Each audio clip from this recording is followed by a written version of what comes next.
I just thought I would give a little bit of background as to how this whole thing came to be, this and the shaving horse as well, because it follows kind of a bit of a progress in terms of like my artistic practice, but also my life. So I just, thought I'd go through that with you. So it starts out with me actually hating drawing.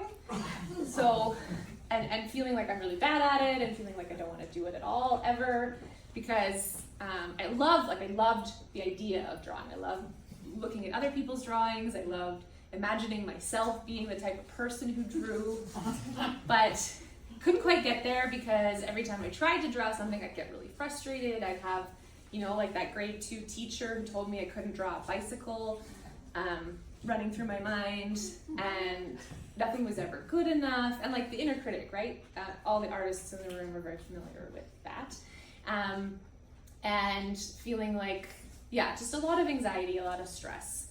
And so I thought, you know what, drawing's not for me. I'll do other things. I'll do collage, I'll do sculpture, whatever. I don't have to draw to be an artist. But I got to a certain part of my practice where I realized that not drawing was holding me back. Like there were things I wanted to do, and I needed to be able to have the skills to draw to be able to do those projects. And so I decided it was time to stop being afraid of drawing and face that fear and learn to love it. Gosh darn it. So I figured it would take something drastic to make this happen. So not just like taking a drawing class, but I decided to commit to a year of drawing. I set myself, so each month I gave each month a theme. I created exercises for each week based on that theme. I had a newsletter at the time, and I invited subscribers and Instagram followers to join me, and we set out on this journey to practice drawing. And it was really hard, and I spent a lot of time feeling really frustrated. But and by the end of the year, I didn't fall in love with drawing in quite the way I'd hoped, but I did discover something that was really, really impactful for my life and my practice, which is the connection, for me at least, between mindfulness and drawing. So mindfulness is the practice of observing something, observing what's happening in the present moment without any judgment. And it also has kind of this quality of softness, of gentleness, approaching something with compassion. So I started to notice that the mindfulness that I had been practicing for years to help combat anxiety was really helpful in my drawing practice, because when that inner critic would start to spin and I would start to feel upset, I could notice, okay, wow, I have a lot of negative thoughts in my mind right now. I can feel my body tensing up. And instead of, like fighting that and getting upset about that, I would soften into it and kind of work through that. And I started to notice, so drawing was this really wonderful way to put myself in this very challenging situation and mindfully work through it. So it started to take over a lot of my practice. I started drawing mindfully regularly, started teaching classes on mindful drawing, and that was great. And then in 2018, I was working on overcoming another challenge. So I liked to build big installations. So I did a few light installations at the zoo for their light festival and some other projects, but they had a tendency to fall down and break because I didn't have the skills to build them sturdily and properly. I just kind of went with what I thought would work, and it usually didn't. So I thought I needed to learn some skills. So I signed up for this artist residency in Toronto at this beautiful place called Artscape Gibraltar Point on Toronto Island.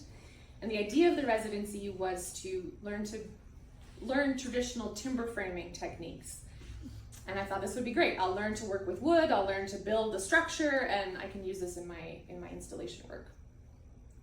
So in April of 2018, I went to Toronto and I did this, and we spent the first few days of the residency learning about tools, all the tools that you use to work with wood. So things like drills, Chisels are really fun to work with. I really like chisels. Saws are kind of scary, but they were cool too. And my favorite was the draw knife, where you use it and you like shave thin pieces of wood. And I thought, like, I could do this for hours. Like, I just really love the feeling of the shaving. So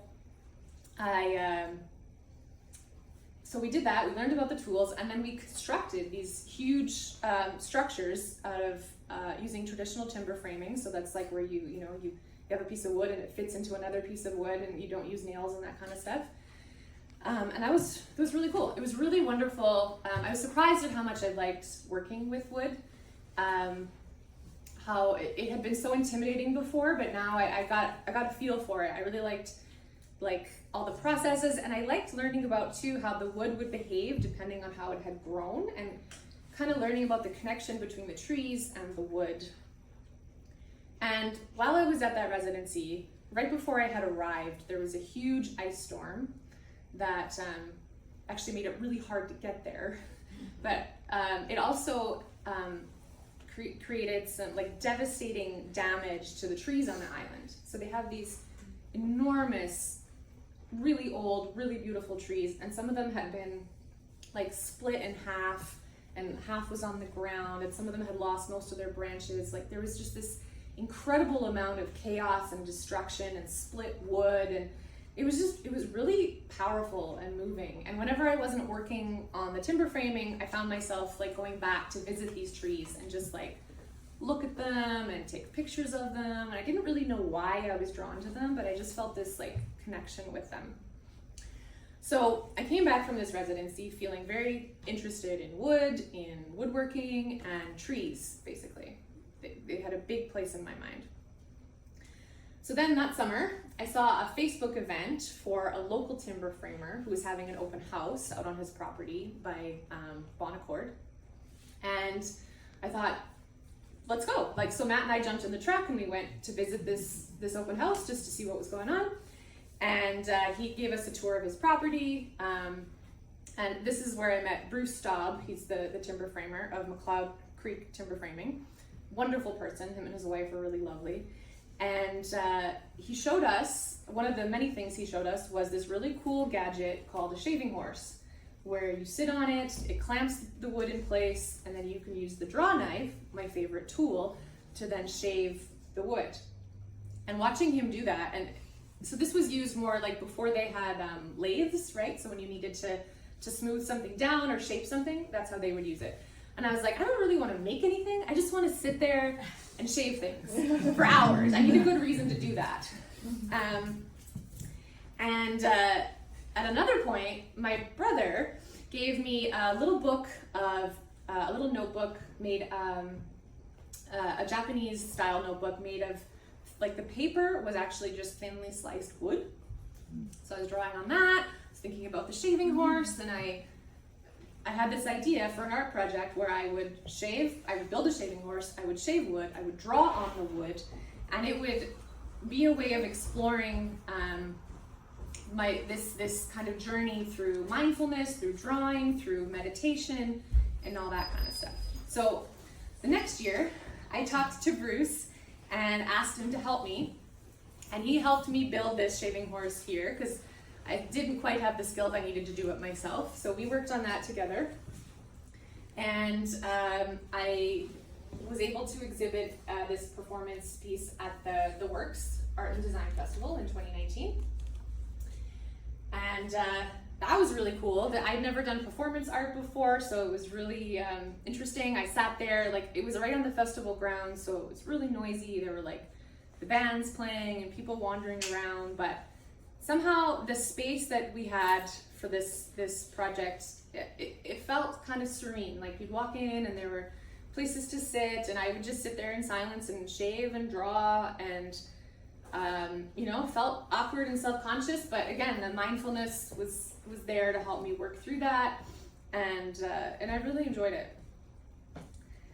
So before this happened, kind of in between all of the grant writing and application writing and working with Bruce, I went on another artist residency, this time in Spain.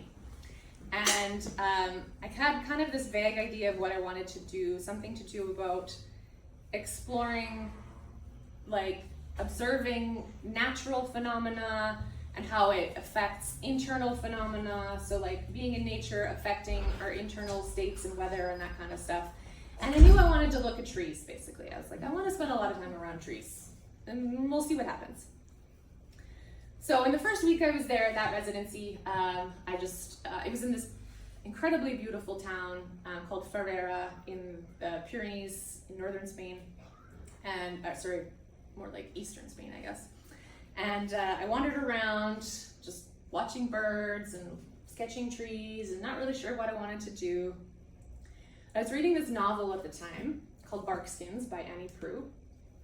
It wasn't the best book I've ever read, but it was really inspiring in that it was about basically 300 years of the timber trade in North America and around the world. And there were a couple of quotes from the beginning of the book that were really, like, they just kind of kept resonating and sticking with me. One of them is this one on the wall, where the name of the show came from. And the other one is this guy he's talking to so the book is about, it starts out with people arrive in North America and the continent is just covered in these huge trees, and all they see is dollar signs, right? They're like, let's cut these down, let's sell them to Europe, let's tame this wilderness. So this is what one of the characters says. But we are here to clear the forest, to subdue this evil wilderness. Men must change this land in order to live in it. In olden times, men lived like beasts. In those ancient days, men had claws and long teeth, nor could they speak, but only growled. To be a man is to clear the forest. I don't see the trees. I see the cabbages. I see the vineyards. So that, I started to think about, okay, so how can we celebrate trees? How can we find the value, not just in a group of trees, but in an individual tree, in one tree? And I had the idea to do small portraits. I didn't actually call them portraits at the time. I can't take credit for that. That was my sketch club friend, Heather, who came up with that. But small drawings of the trees around me. And I figured if I put the GPS coordinates of each tree on the drawing, that would kind of be like naming it, like saying, this is this specific tree, this is where you can find it, this is its special place in the world, that kind of thing. So I got really excited and I did that. I did 50 trees in 4 days. They're over there. You can flip through them if you like. They're just really brief sketches. And it was great. I was like, wow, I did something. I was really happy with it. And then I came home and I was like, okay, what am I going to do with all these trees? What's gonna happen next, right? So I came home from Spain to a brand new house in a brand new neighborhood. My partner Matt had moved us into that house while I was in Spain, which is why he's the best partner in the whole world. And I was really excited about building community in my new neighborhood. You know, I'd never lived in places where I connected with the neighbors, and it was my first time owning a home, and we were gonna put down roots, and I just really wanted to like connect and find community. And I thought an art project might be a good way to do that. So I came back to my trees and I thought, well, what about I draw neighborhood trees and then I have an event and invite the neighbors. So that's what I did. I wanted to do it I figured I'd do it in the summer of 2020. 2020 came along with all of its crazy, chaotic stress, and I you know, like it was a rough spring, right? I didn't know if I'd actually get around to doing it, but I did. And I made up these postcards. They're sitting on the window as well. And I handed them out to all the neighbors nearby to warn them that I was going to be staring at their houses for long periods of time, so they wouldn't think I was casing the joint. Yeah. So I spent from July to October drawing 100 trees, and that was also really hard. So, you know, it was really hot and the ink would bleed on the paper. It wouldn't do really what I wanted it to do. And then as the summer went on and it became fall, it got really cold and my hands would like get stuck and stiff. I had some suspicious people come out and say, do you need help? What are you doing? Why are you here?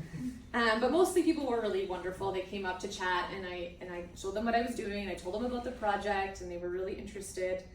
And then once I finished, I did an exhibit on my front lawn of all 100 trees, and I sent out another postcard to everybody to invite the neighbors, and met lots of people, and it was really wonderful. But the process of doing the trees, it all tied back in. It was all about mindfulness, right? Noticing what's happening, okay? Noticing the ink isn't behaving the way I want it to. Noticing that I'm much colder than I would like to be. Noticing that I've tried 3 times and I can't get this tree to look the way I want it to. But sitting with that, working through that, finding compassion for it, and just carrying on. And that's what got me through it. So at the exhibit, I used these 2 quotes, this one and the other one I read, and then this other one from another book about trees called The Overstory by Richard Powers, which is a really good book. I would recommend this one. He said, "No one sees trees. We see fruits, we see nuts, we see wood, we see shade. We see ornaments or pretty fall foliage, obstacles blocking the road or wrecking ski slopes, dark, threatening places that must be cleared. We see branches about to crush our roof. We see a cash crop. But trees are invisible." So my desire with this work is to make trees more visible, to think about how we can celebrate them and single them out as inherently valuable, and to emphasize the importance of mindfulness, of observation, of connecting with our inner selves and with the world around us. And yeah, that's that. Thank you so much.